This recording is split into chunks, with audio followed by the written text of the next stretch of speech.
Hi guys, welcome to another Transfer Centre video by myself, Bateson87. Today we are looking at the potential transfers, confirmed transfers, and some potential good-looking cards for FIFA 18 when it comes to building hybrids, overpowered teams, all that good stuff, guys. This is the place to find out which ones are coming. So if you guys do want any MSP, PSN codes, or cheat game codes, go and check out g2a.com. Their link is down below. If you're trying to hit over 4,000 likes, that'd be brilliant, guys. And subscribe to me if you are not subscribed already. So on the screen now, guys, you are seeing the first one, and it is a confirmed transfer, guys. Danilo has signed for Manchester City. It was announced earlier on yesterday morning.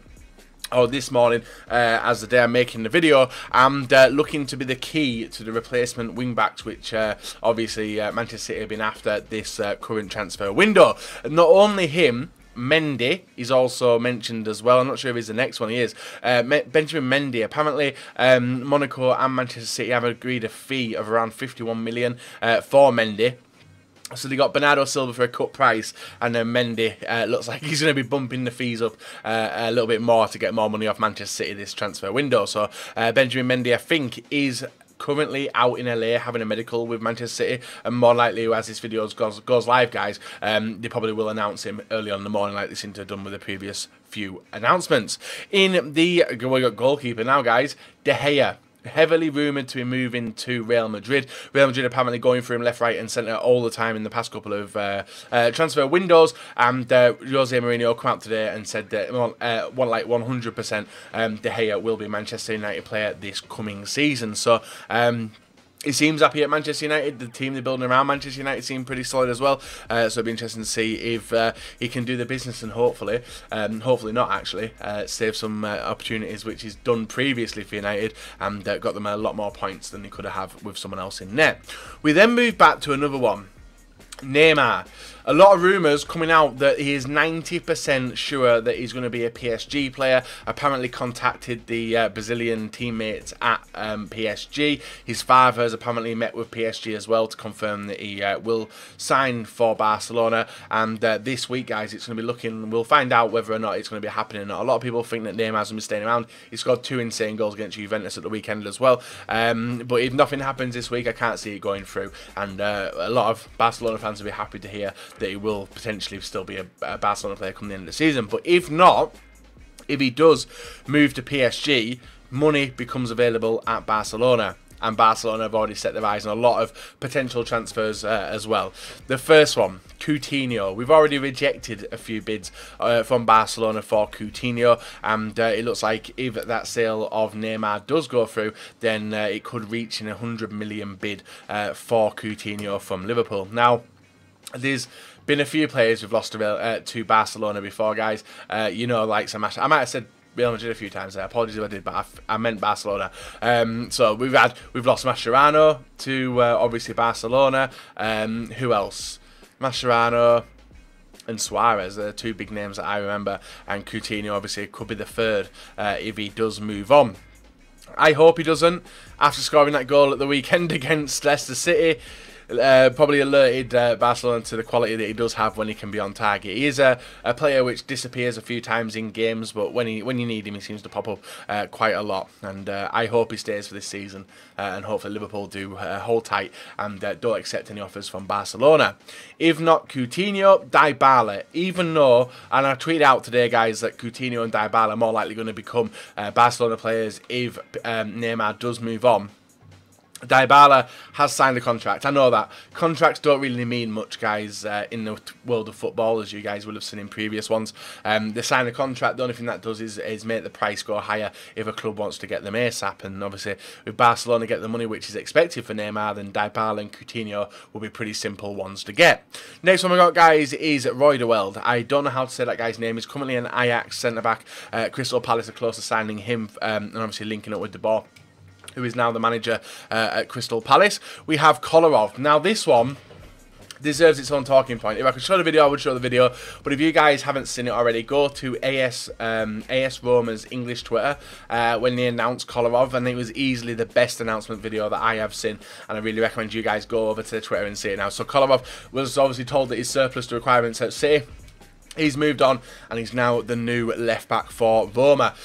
Should be pretty solid. They've got Kolarov in there now as well. They've got Karsdorp as well. the right back from Feyenoord, which is signed earlier on. So Kolarov joining the bunch of players there. We have Alexis Sanchez. Bayern Munich obviously pulled out. It quietened down quite a bit. And apparently this week, guys, PSG are going to put in an offer of around, I think it was 35 million for Alexis Sanchez to move out to PSG. I honestly think that figure will get rejected, but we'll have to wait and see what happens with that. Arsenal fans, do you think Arsenal will keep hold of Alexis Sanchez for this transfer window, or do you think he might be on his way out? We have Marko Arnautovic. We've talked about this one numerous amount of times. He was announced on Saturday as a West Ham player, and he's not the only one to become a West Ham player recently as well. Joe Hart. They've also had some leavers from West Ham, and there's one more flying in on Tuesday to have his medical there as well. We have RANDOLPH. He's the next one, guys, moving from West Ham to Middlesbrough. It's pretty obvious that it was going to happen if Joe Hart's going to be the new #1 keeper, even though it's only a loan move. But RANDOLPH has now signed for Middlesbrough for the upcoming season. We have Virgil van Dijk. Heavy Liverpool target, Manchester United target, Chelsea target, Manchester City target, and he has now refused to play for Southampton as he wants to leave. So now he is currently isolated, training by himself at Southampton, and the manager came out and said that he's expressed his will to leave, and he's going to get treated like shit till he does leave. So it's about the right time that Liverpool put in a bid for Van Dijk, but whether it gets accepted or not, we'll have to wait and see. We have Javier Hernandez. Confirmed last week, guys, that he was going to sign for West Ham United. He's still not officially signed yet, but he is flying in on Tuesday to have his medical with West Ham United, and they've got a semi-decent team getting built right now with him complete. Arnautovic, Joe Hart. I don't know, have they worked on the defence or not? I can't sure. Zabaleta, I think, was one of the defenders. He's got a screamer as well. I saw a training video of him. Next one we got, guys, is Carlos Bacca. Was a heavy transfer target for West Ham a couple of months ago, maybe even the last transfer window. He's now on his way to Marseille. There's complete his big money move. Good for fully FIFA team purposes if you like Falcao, because Bacca gets a strong link to him, so it should be pretty sweet. We have Ivan Perisic as well. This one went under the radar. It got quite boring, but today the Inter Milan manager has come out and said that they are going to try and build around the team without Perisic, as with the right price that they could see him leaving, and more than likely, guys, he's going to Manchester United. We have Oxlade-Chamberlain. Liverpool were after him quite a lot, but it's now looking like Chelsea are going to start negotiations in the next 48 hours to try and get his signature. Will be interesting whether they do sell him to a Premier League rival, especially, obviously, current Premier League champions Chelsea. Whether it happens, I'll have to wait and see. Nemanja Matic. Juventus have pulled out of the obviously, pursuit of Matic, and obviously you've seen the state of Chelsea's midfield now. Matic isn't needed, so more likely, guys, going to end up at Manchester United with his ex-manager Mourinho. Kieran Gibbs, West Brom put in a bid for him from Arsenal, and they swiftly rejected it as well. So Kieran Gibbs' future is up for question now after a few teams are going in for him. We have Antonio Candreva. Even though Chelsea, I would have thought they've got enough wingers. You've seen that Pedro's currently returned back to the UK injured, and Candreva on the list of targets for Chelsea before the transfer window does close, and a lot of people are saying it's basically agreed now, like 80%, but it's just waiting on the clubs to agree a fee and get it all sorted. Next one, Max Cruz. We talked about this in the last video, and I thought it was like not really bothered, like not really many people were bothered about it, but apparently the manager's come out and said that they would sell him for the right price, and he isn't valued at that much either. So if Liverpool's pursuit of him is pretty legit, it will be a good backup striker. But then it's like, well, what happens to Daniel Sturridge and all the other strikers we've got into the team? I still can't figure out how we're going to fit Firmino, Coutinho, Mane, Salah, Sturridge, potentially new strikers, and you got the midfielder, we get Keita. It's going to be a messy, messy team, unless we're looking for squad depth, and that's something Liverpool haven't had for a very, very long time. The next one we got is Mats Hummels. Juventus looking to replace Bonucci and are ready to splash the cash and pull in Mats Hummels from Bayern Munich. I can't see this one happening, but it is obviously thrown into the air, guys, with a lot of rumours floating around at the moment. We got Serge Aurier as well. I think it was Pogba. Was it Pogba?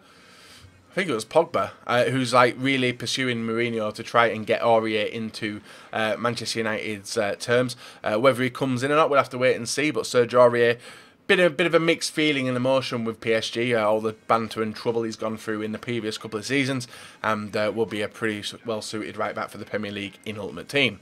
Next one we got, guys, and the final one is Grzycki. You guys may know that Hull City are on a selling spree of selling everyone, and Everton are tempted to go and sign Grzycki to bring him in back from the Championship up to the Premier League. But whether he'll be a start or not, I doubt that will be very much. But he's a solid player, and you guys would have seen him numerous times for Hull City and actually scoring some decent goals as well. So that's really it.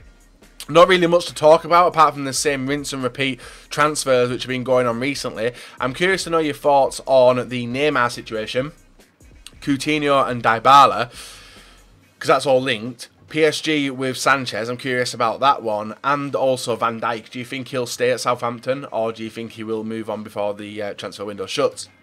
Who else? Perisic? Yeah, Perisic, I'm curious to know your thoughts on, and Oxlade-Chamberlain as well. So if you guys have enjoyed today's video, leave a like, rate, and guys, subscribe if you're not subscribed already. And later on today, guys, there will be an unlocked video for you guys to come and check out if you haven't, obviously, seen there's a new tournament now where you get an ultimate screen card. And later on today, guys, we'll have a video with all that info.